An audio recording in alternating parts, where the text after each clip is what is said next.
1 second, folks.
Hey, folks, it's me, your host, Robert Lamb, of the Radical Republican Party.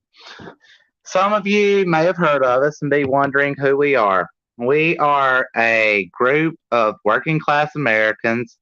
Many, but not all of us, stem from some form of conservative background, uh, or at least don't believe that liberalism is the way forward, or left communism, as we have seen tried time and again. It was infiltrated decades ago by things such as COINTELPRO and MK Ultra to bring down any real leftist movement. We see this now with the CPUSA. However, with that said, though many of us are conservative, we do believe in a cultural truce. This cultural truce is to be simply because we see that imperialism is the main contradiction. We will cover more of this in our Constitution, which is the next part of this video, as well as Class Analysis and Revolution, both documents written by our General Secretary Kent Chamberlain. One moment, let me pull up the Constitution. Here we are. We will begin with our preamble. Our preamble, Article 1, to uphold the Constitution of the United States of America in full, to end the treasonous conspiracy of the globalist imperialist American deep state, and to do justice to all mankind. We refound the radical Republican caucus of the grand old party in our times. In this deep hour of crisis, it is the hope of we, the undersigned, that our once and present caucus might lead a process of industrial, agricultural, economic, and environmental renewal for all the lands and citizens of America and for the victims of globalism around the world. One moment, let me get something to drink.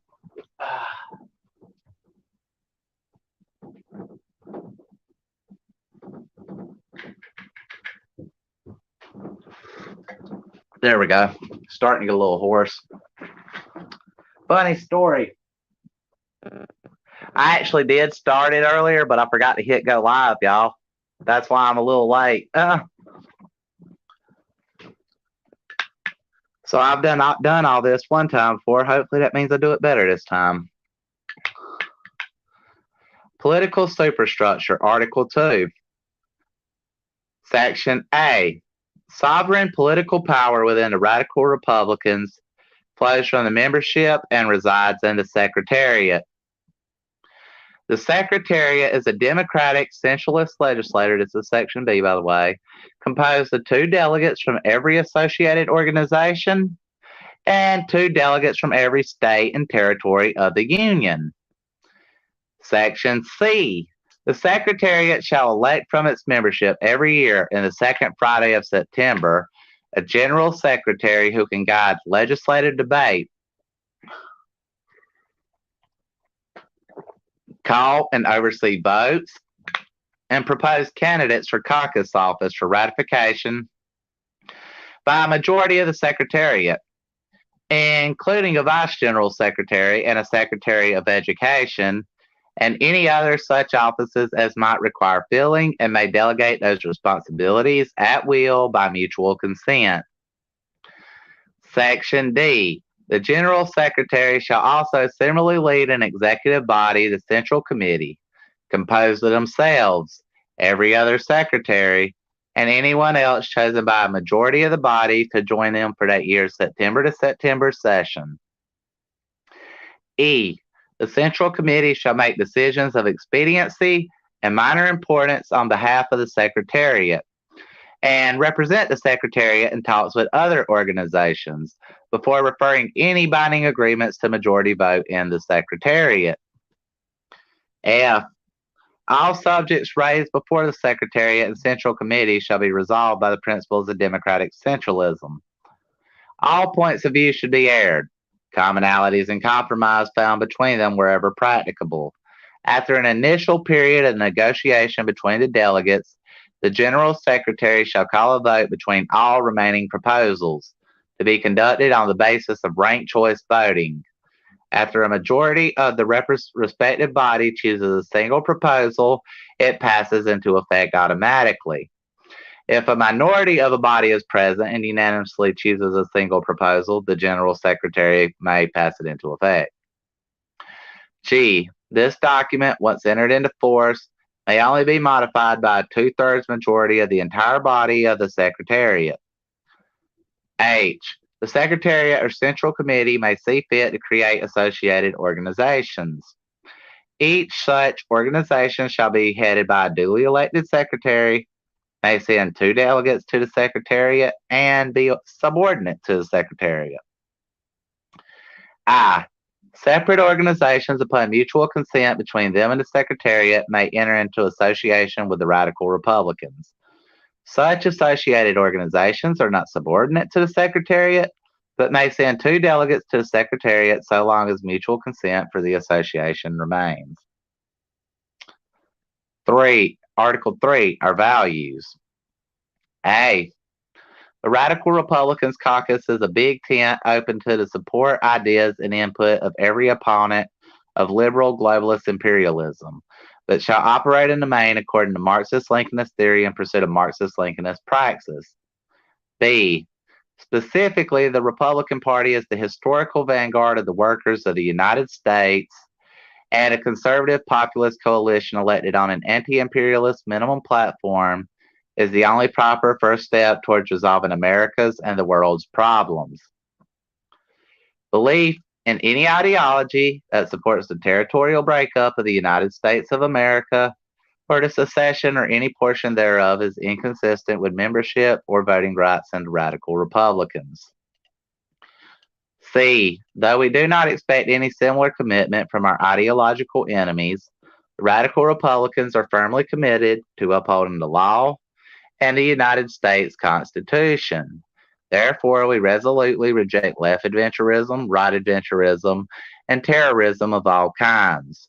Our struggle is a peaceful and democratic one, and the constitutional government of the United States of America is the sole rightful possessor of the monopoly of violence on American soil. D. We reject idealism and utopianism, but we do strive to create a new coalition between different groups of workers, based on each of our groups helping the others achieve their objectives wherever they do not clash with their own. E. Though zombie Reaganism has failed, its replacement must still accord with fundamental conservative and libertarian values as much as possible in order to be accepted by the broad masses of American workers. Its replacement must also make broad based economic prosperity possible for every American citizen willing to work, instead of waging war on working families in the third world and scapegoating its victims with social Darwinist platitudes. Oh, wait, y'all, I think I lost my place. We reject, therefore, both the capitalist class liberal plutocrats and the government ownership of the means of production. Our socialism is not be government socialism nor welfare state socialism, but direct worker ownership of the means of production. We aspire to an economy whose commanding heights are collectively owned by its own workers, whose collectives compete with each other in a democratically regulated free market. The workers deserve the entire value they create, and their income should not be taxed away by liberal Davos welfare queens. The natural entrepreneurial spirit of American labor should not be unnecessarily stifled by bureaucracy. G. We encourage those of our members with the means to do so to create collective enterprises in their areas and enter them into association with the radical Republicans. Our political work begins in providing work and necessities of life to those in need in our own communities. And by developing collective resilience to the liberal rich, we can build our political power and assist and organize our communities at the same time. We cannot await for the assumption of state power to help our neighbor. H. As much of the culture war is instigated by the deep state to instigate hatreds among us, we believe in a culture truce among us in order to fight the class war against the deep state. 1 second.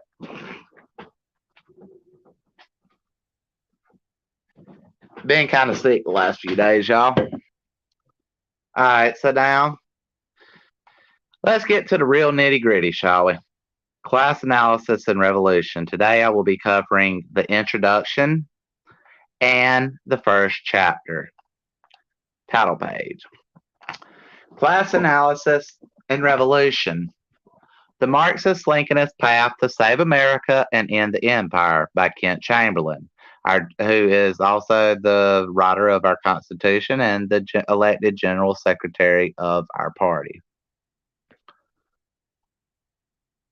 Introduction. On top of the buried corpse of communism, our leaders built a new world order predicated on liberty, to buy and sell, to speak our minds, to do as we please. Unshackled from the dead totalitarianisms of the past, we were promised material abundance and security here at the end of history. Unfortunately, for this brave new world order, specters cannot be buried, and history can never end. In the frenzy of buying and selling a connected globe, scarcely considered that our own lives were the product. So the liberty to speak one's mind became the liberty to preach white supremacy. Politics became a commodity expressed by purchasing commodities. Millions were slaughtered in the name of freedom, and everything has become steadily worse for most of the people on this planet. We have been here before at this so-called end of history many times. It has been noted by everyone from professors to pub-crawling pundits that Trump is vaguely reminiscent of Hitler. One does not have to be a Putin-obsessed liberal to notice the same sorts of people supported both, and for the same basic reasons.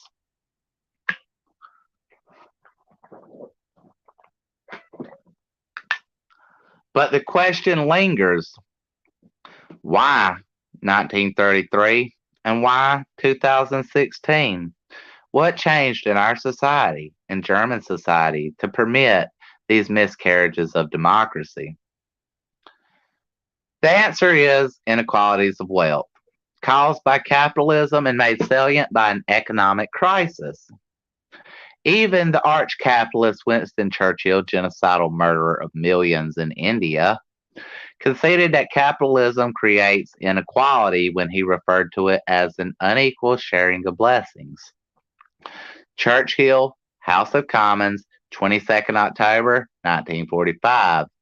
A society can start out mostly equal and through the application of free market capitalism over decades become highly unequal. By the end of this process, that society will find itself in a period commonly referred to as late stage capitalism in modern parlance, or finance capitalism as Lenin called it, where the market services the worst impulses and people among us, where desperate people do desperate things, and ideologies we believe dead and buried rise up from the grave to walk among us again. This book is dedicated to the future of two such ideologies, the once buried socialism and a communism believed to lie beyond it. They retain the stench of the grave for many, but even those who hate that stench ought to cheer them on, because the other ambulatory corpse is Hitler's. We will look at the operations of capitalism, the structure of society, the history of these things in context, and finally, what is to be done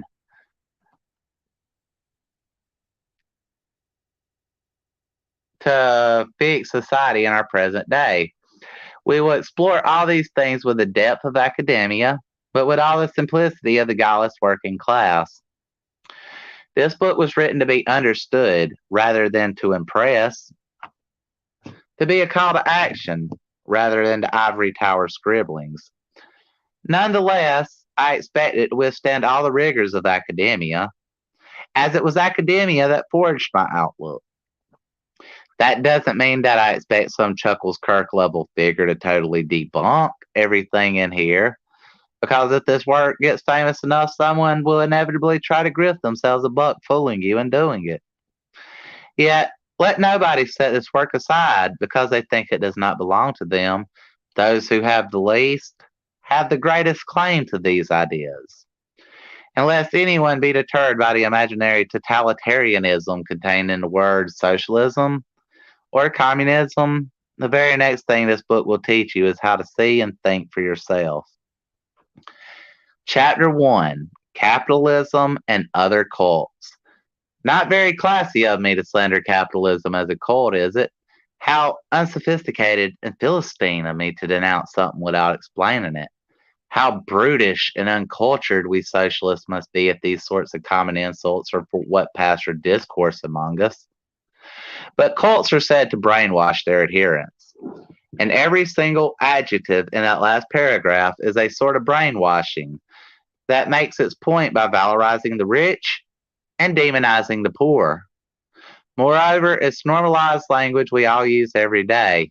Nobody considers common to be a swear word. Nobody wonders what class the classy are, or why it's better to be that class, or why we must have classes at all when they say that word.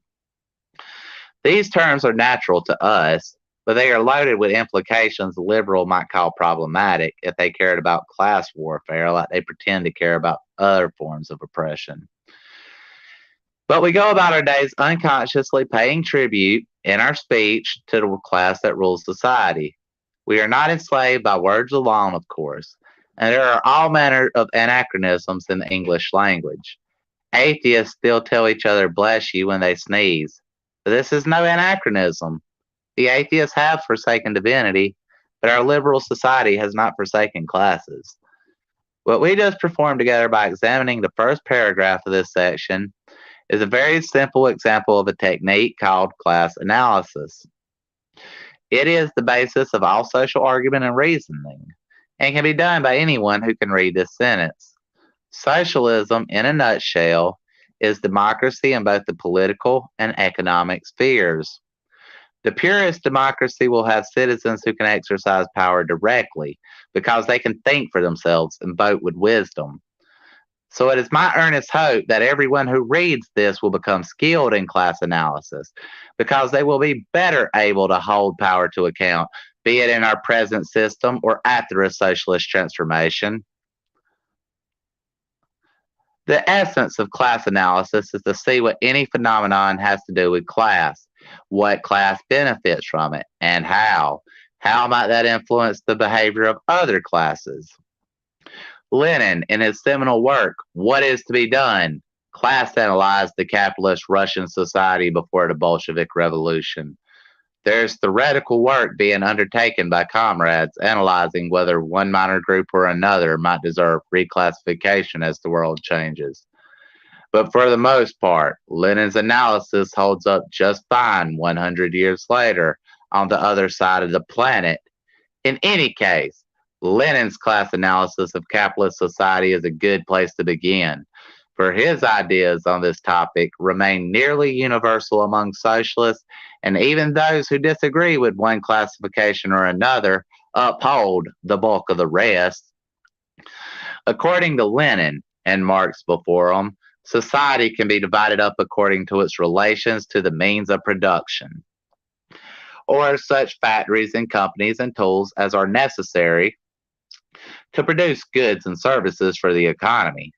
To paraphrase Lenin and Marx, there are three basic political ideologies: liberalism, fascism, and socialism.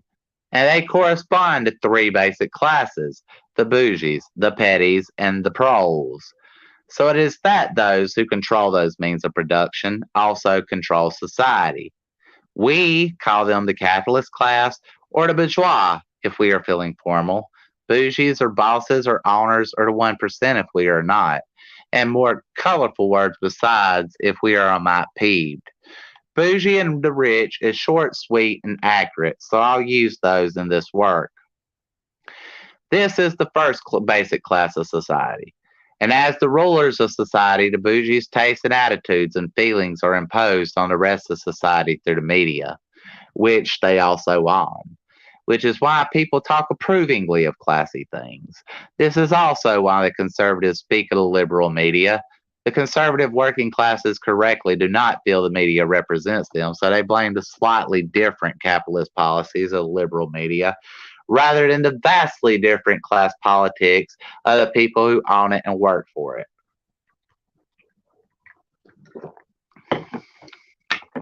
The second main class of society is those who, because they need money to subsist in this world, sell their labor to the bourgeois for a fraction of its true value.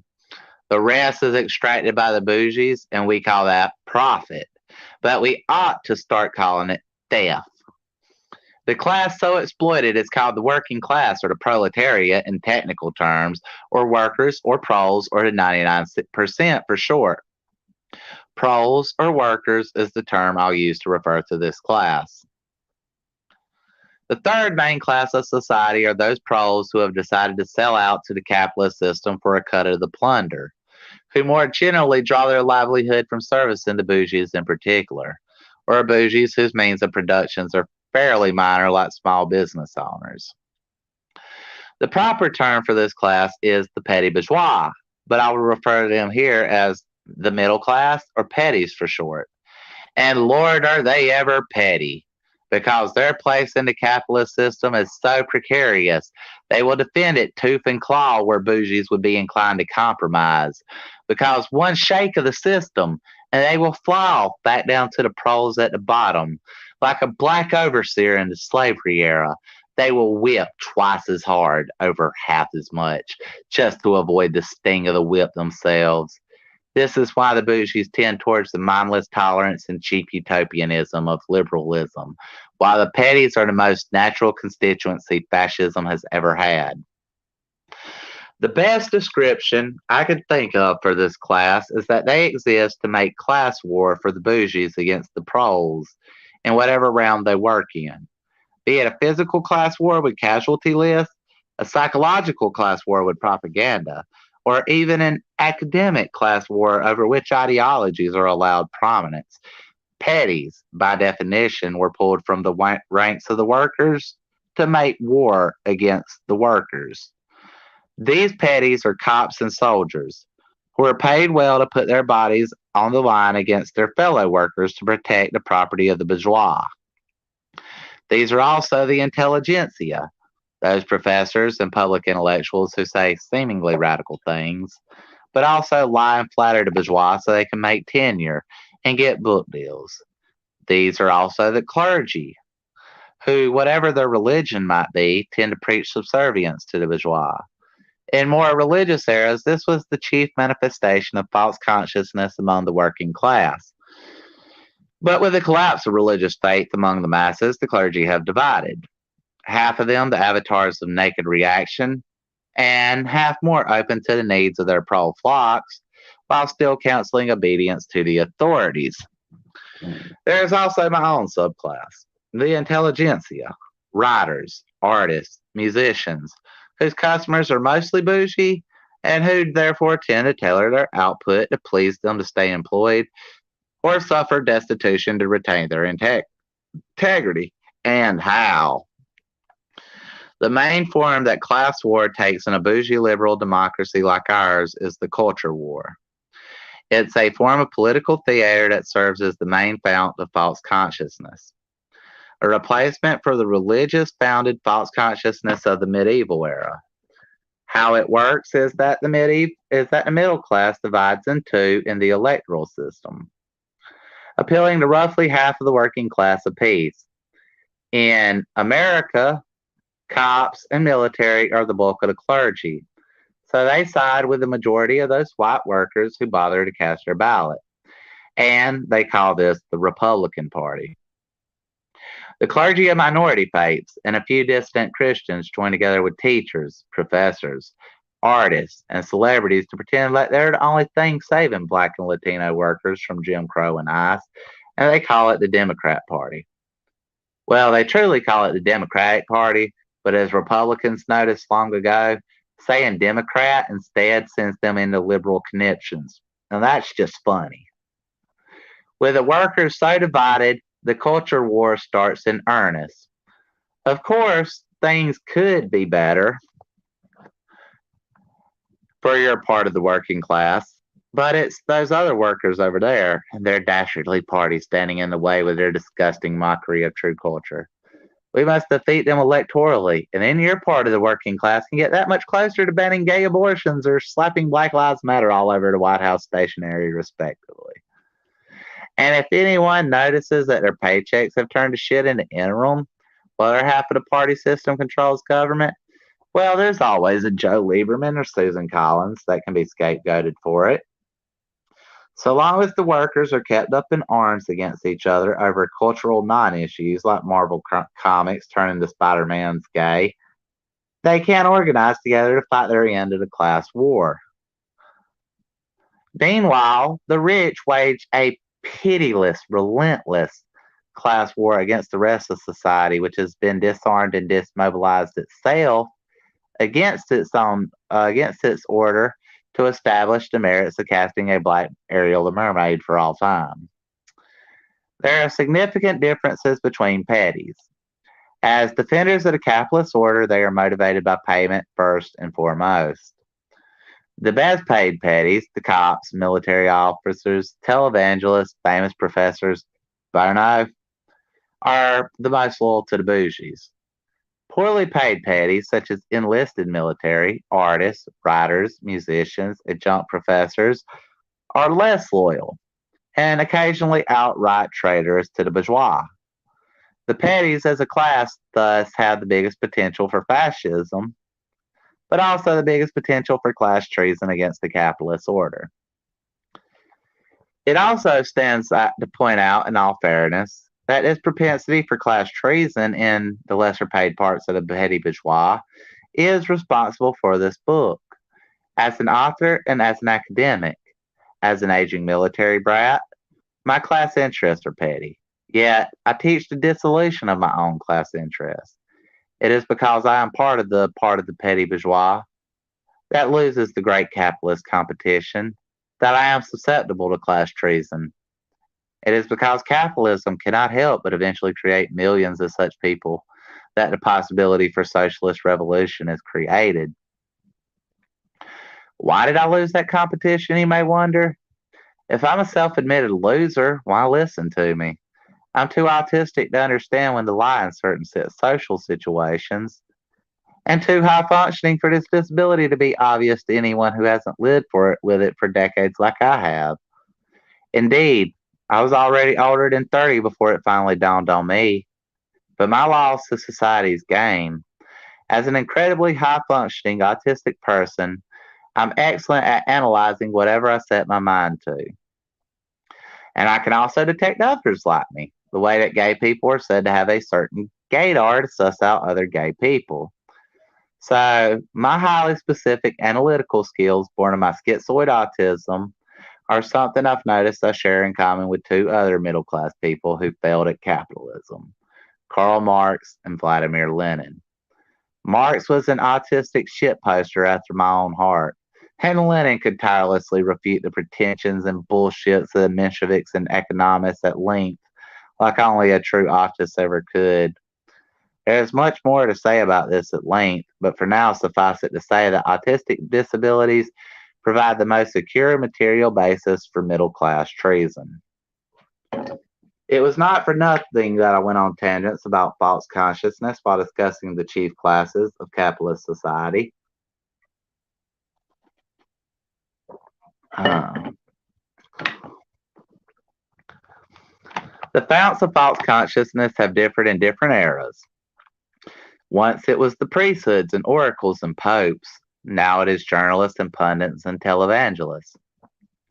But though the methods of creating false consciousness have changed, the basic purpose and process is the same: propagandizing the proles with the values of the bougies so that they cannot even think anti bougie thoughts, so that they accept the bougie outlook as just the way things are. The most successful politics is the one that does not even have to rear its head in public to get its way. And this is what money can buy. It is rare for class consciousness to emanate from the pulpit, whose religionists are either pacified by the comforting bougie lies themselves or faithfully sworn to defer to others in a hierarchy that are.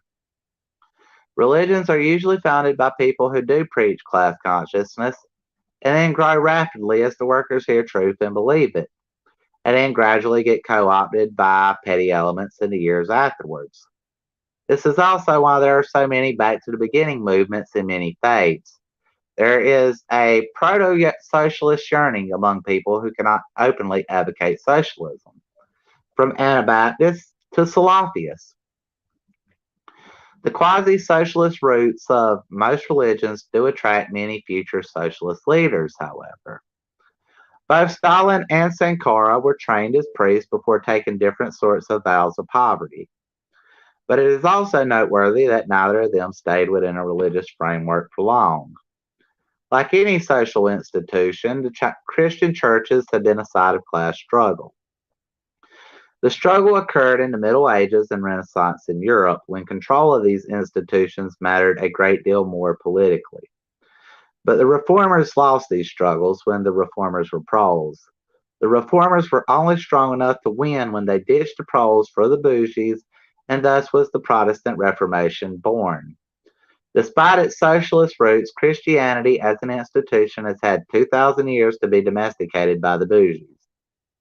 Whatever your own religious practice or non practice, reforming society for the benefit of the proles inside the established church's institutional structure is as much of a fool's game as doing it inside the Democrat Party, and for the same reasons. Hence the attraction of Stalin and Sankara to religion, but also hence their ultimate pursuit of the good of the proles through explicitly socialist organizations. It is rare for class consciousness to emanate from the liberal media. Truly daring reporting is, and always was, vanishingly uncommon, because it tends to disrupt the economic interests of advertisers, and the collective economic power of the owner and their friends can usually squelch the career of any particularly nosy journalist.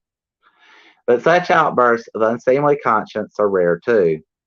Journalists learn quickly that their economic interests lie in not making waves. They either learn this fact or cease to be professional journalists in short order.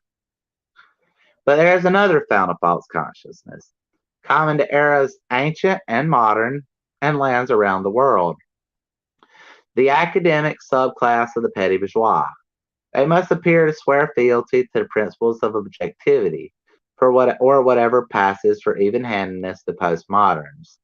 Because to openly repudiate those principles for political convenience would remove their credibility as founts of false consciousness, and therefore their usefulness to the bourgeois and their reason for a paycheck. This means they must hide their lying. They must falsify or obfuscate their data to the point where they can come to conclusions that flatter or at least do not threaten power. Or like the postmodernists, focus on utterly irrelevant things incomprehensible to non specialists for the faint praise of people who have no idea what the hell they just read, but know it must be smart. But they must at the same time do this in a way that appears extremely radical and leftist. Academia has always appeared as such, radical and leftist. But its petty roots showed itself when the hippie revolution gave way to the Reagan administration without dropping a beat. All these students were supposed to have been radicals in college, but they ended up giving us George read my lips Bush, and Bill hold my cigar Clinton. This is not a contradiction, but a natural evolution of petty class interests and practice. Another two such evolutions of petty class interests have been the use of education as a replacement for the welfare state and industrial planning, and the rise of the mass petty class trader in modern America. The one led to the other. America signed up troops for World War II and afterwards by promising that any GI that served would get to go to college. This was later expanded to be just about every white child with good to average grades, and later on many oppressed nationality children with good grades. This was a clever trick by the rich. Pulling millions into academia gave those millions petty class interests and perpetuated the capitalist cause in the Cold War, thereby bolstering the bastards against the Bolsheviks. It also ameliorated real suffering to a degree. People thrown out of work by capitalism could now retrain for better paying petty work. But such educational and vocational training is not a true replacement for the welfare state, which itself is not a true replacement for the pro ownership of the means of production. It does remain that such training is much cheaper than the welfare state, and insofar as it involves individual initiative and personal responsibility instead of a handout. It is the preferred policy manifestation of vicious petties who nonetheless realize that the bougiest bougies are racked with liberal guilt, and so they must pretend to be as well if they wish to keep up with the Joneses. It also eventually results in a nation full of overeducated people taught to have petty class interests, but also accidentally given the tools to recognize, analyze, criticize, and correct these class relations. There are a lot of these people, finally too many of us, to find employment in the petty professions, which besides autistic unemployability is the other material basis for middle class treason. In the defense of the clueless petties and liberals that voted the brilliant failure of policy in, they had no way to know that widespread education would undermine the capitalist consensus because such a thing had never had to be tried before. The capitalist order had never been pushed to the point of this many concessions by its own subjects. The U.S. embraced the Montgomery GI Bill as a point of necessity. It needed soldiers, and it needed a plausible hypothetical way forward for the working class that was shorn of hammers, sickles, and guillotines. The U.S. bourgeois needed its working class to be wealthier than the Soviet working class because facts are the best propaganda. And as long as there remained a Soviet working class, the American bourgeois made sure this was so. They paid for this by plundering the Third World, a fact Lenin pointed out in his discourse about the labor aristocracy. But the particular way they made sure this was so, by using education as the primary basis of the labor aristocracy, created for the first time a petty bourgeois huge enough that the class traders among the petties were too numerically large to ignore. This is probably the single most progressive side effect of the Cold War. In order to win it, the American bourgeois had to create the conditions for their own eventual internal collapse. The Bernie Sanders campaigns were the result of this, but it was merely the tip of an iceberg.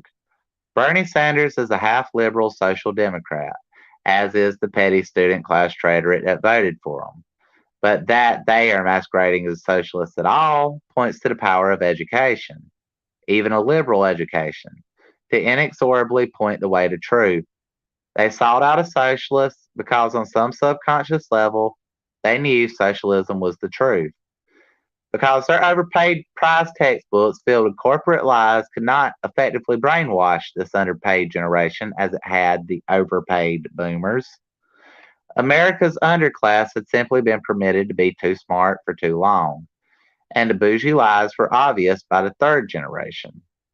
Bernie's campaign was a bridge that brought a bunch of these young, idealistic liberals who had once powered Obama's campaigns into the realm of socialism. A smaller few of us crept deeper from this movement into the ancient tombs of Ho and Guevara to discover, Indiana Jones like, the dusty tomes of Marxism Leninism. This is how socialism arrived as a political force again into American politics. In the beating heart of Western capitalism, through the class treason of petty bourgeois academics, this is also how socialism arrived as a political force at all in any society where it is present, as a glitch arising from the class contradictions of those who are educated too well and paid too poorly to keep fulfilling the role of the petties in the system.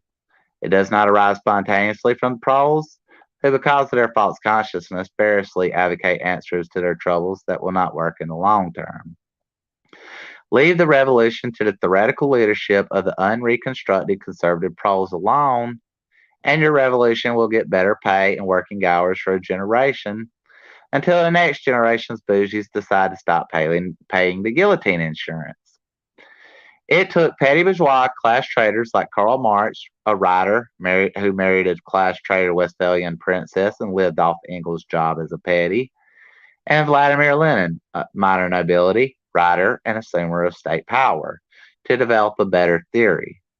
It took people with all the time and money to read and dream to set their sights beyond the pressing immediacy of particular problems and look to long-term structural reforms, to apply clear-sighted class analysis to the problems of the working class.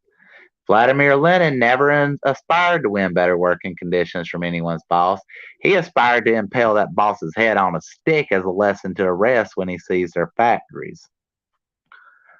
He also took pains to spell this point out in What Is to Be Done, refuting claims that pro-leadership at the beginning of the revolution was necessary. Lenin, What Is to Be Done, Section 2. Since the proles did not have class consciousness, and in the material conditions of autocratic Russia could not spontaneously develop class consciousness, the next best thing was a society of professional revolutionaries, drawn from the few educated workers as well as the petty class traitorate that could organize the sleepy masses for revolution. Lenin's thesis was tested, and it gave us 70 years of Soviet glory before the advanced capitalist nations of Earth destroyed it. All of this is to say that the class base of Bernie's campaign in 2016, many individual supporters of which have since moved on to Marxism-Leninism, is sound.